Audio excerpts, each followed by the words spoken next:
ಬದುಕಬೇಕು ಅಂತಾರೆ.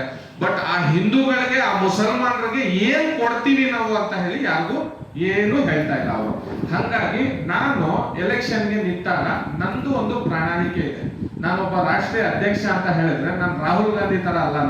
ನನಗೂ ಹೈಕಮಾಂಡ್ ಇದೆ ಅಂತಲ್ಲ, ನಾನೇ ಹೈಕಮಾಂಡ್ ಈ ಪಕ್ಷಕ್ಕೆ. ನಾನು ಒಂದು ನನ್ನ ಪಕ್ಷದ ಗ್ಯಾರಂಟಿಯನ್ನು ಘೋಷಣೆ ಮಾಡಿದ್ದೀನಿ.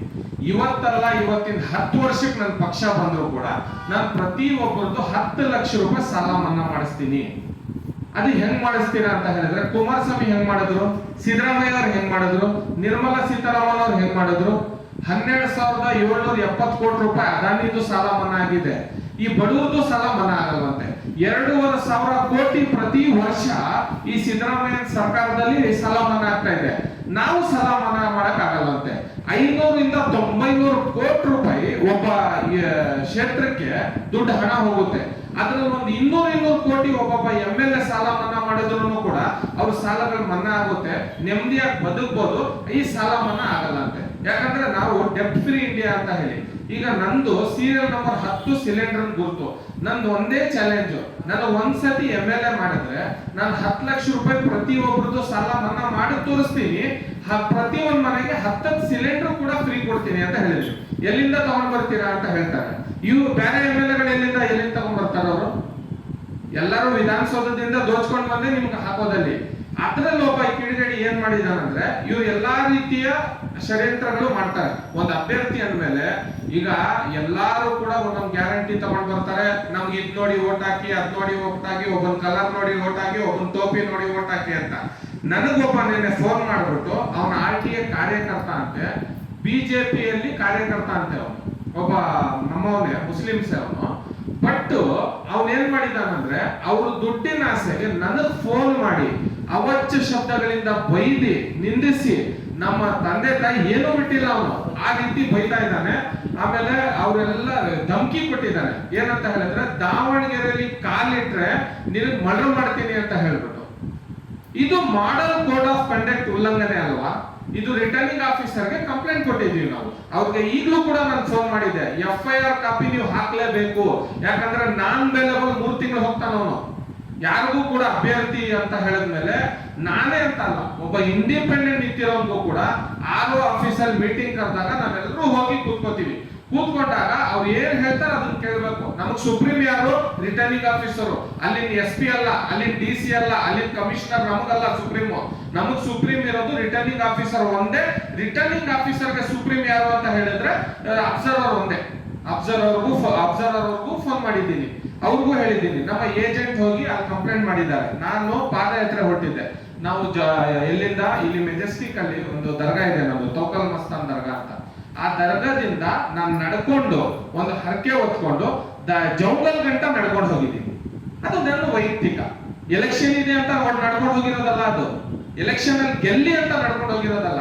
ಇಲ್ಲಿಂದ ಅಯ್ಯಪ್ಪ ಸ್ವಾಮಿವರೆಗೂ ನಡ್ಕೊಂಡು ಹೋದ್ರು ಕೂಡ ದೇವರು ನಿಯತ್ ನೋಡ್ಬಿಟ್ಟೆ ಕೊಡೋದು, ನೀನ್ ಹಿಂದೂ ಆಗಿರ್ಲಿ ಮುಸ್ಲಿಮ್ಸ್ ಆಗಿರ್ಲಿ.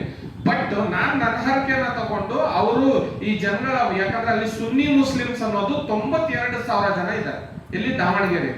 ಅವರೆಲ್ಲ ಓಟ್ ಹಾಕಿ ನನ್ನ ಗೆಲ್ಲಿಸ್ತಾರ ಅಂತ ಹೇಳಿ ಒಂದೊಂದು ಓಟಿಗೆ 7,000 ರೂಪಾಯಿ ಕೊಡ್ತಾ ಇದ್ದಾರೆ. ಒಂದು ಓಟಿಗೆ 7,000 ರೂಪಾಯಿ. ಈ ಕುಕ್ಕರ್ ನಿಕ್ಕರ್ ಕೊಟ್ಬಿಟ್ಟು ಓಟನ್ನ ಮಾರ್ಕೊಂಡು ನಾನು ಚಾಲೆಂಜ್ ಮಾಡಿದ್ದೀನಿ. ನಾನು ನಮ್ಮ ದೇವರ ಖುರಾನ್ ಮೇಲೆ ಪ್ರಮಾಣ ಮಾಡಿ ಹೇಳಿದ್ದೀನಿ, ನಾನು ಗೆದ್ರೆ ಈ ಕೆಲಸ ಮಾಡಿ ಕೊಡ್ತೀನಿ. ಯಾಕಂದ್ರೆ ಸೆಕ್ಯೂರ್ಡ್ ಲೋನ್ ಅಂದ್ರೆ ಏನು, ಅನ್ಸೆಕ್ಯೂರ್ಡ್ ಲೋನ್ ಏನಂದ್ರೆ, RBI ಗೈಡ್ಲೈನ್ಸ್ ಏನಿದೆ, ಪೇಮೆಂಟ್ಸ್ ಅಂಡ್ ಸೆಟಲ್ಮೆಂಟ್ ಆಕ್ಟ್ 2007 ಅಂದ್ರೆ ಏನು, ನೆಗೋಷಿಯಬಲ್ ಇನ್ಸ್ಟ್ರೂಮೆಂಟ್ ಆಕ್ಟ್ ಅಂದ್ರೆ ಏನು, ಎಲ್ಲಾ ತಿಳಿಸಿ ಎಲ್ಲ ಮಾಡಿ. ಈ ಜಾಸ್ತಿ ಬುದ್ಧಿವಂತಿಕೆ ಇರುತ್ತೆ ನೋಡಿ. ಈಗ ನೀವೆಲ್ಲ ಪತ್ರಕರ್ತರು, ನೀವು ಪ್ರಶ್ನೆ ಮಾಡೋದ್ರಲ್ಲಿ ಒಂದು ದಮ್ಮಿ ಇರುತ್ತೆ, ಒಂದು ತಾಕತ್ ಇರುತ್ತೆ, ಒಂದು ಸಮಾಜಕ್ಕೆ ಒಂದು ಉತ್ತರ ಹೋಗುತ್ತೆ. ಅದಕ್ಕೆ ಯಾರ್ಯಾರೋ ರೋಡಲ್ಲಿ ಹೋಗೋರು 500 ರೂಪಾಯಿಗೆ 600 ರೂಪಾಯಿಗೆ ಅವ್ನು ಓಟ್ ಮಾಡ್ಕೊಳ್ಳೋನು, ಇವನು ಯಾರ್ದೋ ಕಂಪನಿ ಯಾವ್ದೋ ಪಕ್ಷದ ಬಾವುಟ ಹಿಡ್ಕೊಂಡು ಓಡಾಡೋನು ಈ ತರ ಫೋನ್ ಮಾಡಿ ನನ್ಗೆ ಧಮಕಿ ಕೊಟ್ಟಿದ್ದಾನಂದ್ರೆ ಇದು ಪೀಸ್ಫುಲ್ ಎಲೆಕ್ಷನ್? ನಾನು ನಿಮಗೆ ಕೇಳೋದು, ಇದು ಪೀಸ್ಫುಲ್ ಎಲೆಕ್ಷನ್? ಇದು ಈ ನಡೀತಾ ಇದೆಯಲ್ಲ, ಇದು ರೌಡಿಸಮ್ ಎಲೆಕ್ಷನ್ ಅಂತಾರೆ. ಇದಕ್ಕೆ ಪೀಸ್ಫುಲ್ ಎಲೆಕ್ಷನ್ ಅಂತ ಹೇಳಕ್ ಸಾಧ್ಯ ಇಲ್ಲ. ಅದು ದಾವಣಗೆರೆಯಲ್ಲಿ ನಡೀತಾ ಇರುವಂತದ್ದು. ಅವ್ನು ಯಾರೋ ಪೈಲ್ವಾನ್ ಬಂದ, ಅವನಿಗೆ ತಗೊಂಡು ದೊಡ್ಡದಾಗಿ ಇದು ಮಾಡಿದ್ರು.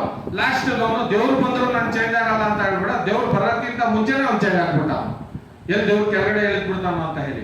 ಈ ತರ ಸಾವಿರಾರು ಜನಗಳಿಗೆ ನೋಡಿ, ಮುಸ್ಲಿಮ್ಸ್ ಅಂತ ಮತ ಜಾಸ್ತಿ ಇದೆ ಅಂತಾನೂ ಅಲ್ಲ, ಹಿಂದೂಗಳಂತಾನಲ್ಲ, ಇದು ಅಖಂಡ ಭಾರತಕ ನಿರ್ಮಾಣ ಮಾಡಿರುವಂತದ್ದು. ಇದು ಆಚಾರ್ಯ ಚಾಣಕ್ಯ ಕಟ್ಟಿರುವಂತ ಬಾಬಾ ಸಾಹೇಬ್ ಭೀಮ್ರಾವ್ ಅಂಬೇಡ್ಕರ್ ಐಡಿಯಾಲಜಿ ಮೇಲೆ ನಡೆಯುವಂತ ದೇಶ ಇದು ನಮ್ದು.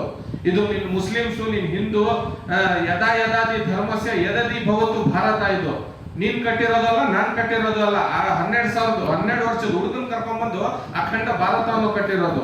ಇಂಥದ್ರಲ್ಲಿ ನೋಡಿ, ನನ್ನ ಕಂಪ್ಲೇಂಟ್ ಕಾಪಿನೂ ಇದೆ ನನ್ನ ಹತ್ರ. ಅವನು ಬೈದಿರುವಂತದ್ದು ಎಲ್ಲ ರೆಕಾರ್ಡಿಂಗು ಕೂಡ ಕಳಿಸಿದ್ದೀನಿ ನಾನು. ರೆಕಾರ್ಡಿಂಗ್ ಎಷ್ಟು ಖರಾಬ್ ಇದೆ ಅಂತ ಹೇಳಿದ್ರೆ, ಅದು ನನ್ನ ಜೀವನದಲ್ಲಿ ನಾನು ಕೇಳಿರ್ಲಿಲ್ಲ ಆ ತರ ಶಬ್ದಗಳು. ಆ ತರ ಬೈತಾನ ಅವನು. ವಸೀಂ ಅಂತ ಹೇಳ್ಬಿಟ್ಟು, ಮೊಹಮ್ಮದ್ ವಸೀಂ ಅವನ ಹೆಸರು. ಅವನು ದಾವಣಗೆರೆ, ಅವನು ಲೋಕಲ್. ಅವನು ಅಂದ್ರೆ ಈಗ ಎಲ್ಲಿ ಮುಸಲ್ಮಾನರು ಓಟ್ಗಲ್ಲ, ಈಗ ಪ್ರತಿಯೊಂದು ಹೆಣ್ಮಗುಗೂ ಗೊತ್ತು 10 ಸಿಲಿಂಡರ್ ಫ್ರೀ ಕೊಡ್ತಾರಂದ್ರೆ ಇವ್ರಿಗೆ ಓಟ್ ಹಾಕ್ಬೇಕು ಅಂತ, 10 ಲಕ್ಷ ಸಾಲ ಮನ್ನಾ ಮಾಡಿಸ್ತಾನಂದ್ರೆ ಇವ್ರಿಗೆ ಓಟ್ ಹಾಕ್ಬೇಕು. ಒಂದ್ಸತಿ ಅವಕಾಶ ಕೊಟ್ಟು ನೋಡ್ಬೋದಲ್ಲ. ನಾನು ಮಾಡಿಲ್ಲ ಅಂದ್ರೆ 15 ದಿನದಲ್ಲಿ ರಾಜೀನಾಮೆನೂ ಕೊಡ್ಬೋದಲ್ಲ. ಇದೇನ್ ರಿಎಲೆಕ್ಷನ್ ಆಗಲ್ಲ ಮತ್ತೆ ಇದಿಲ್ಲ ಅಂತ ಹೇಳ್ವಲ್ಲ. ಇದು ಶಾಶ್ವತ ಅಲ್ವಲ್ಲ. ಸೀಟ್ಗೋಸ್ಕರ ಸಾಯುವಂತ ಜನ ಇವರು.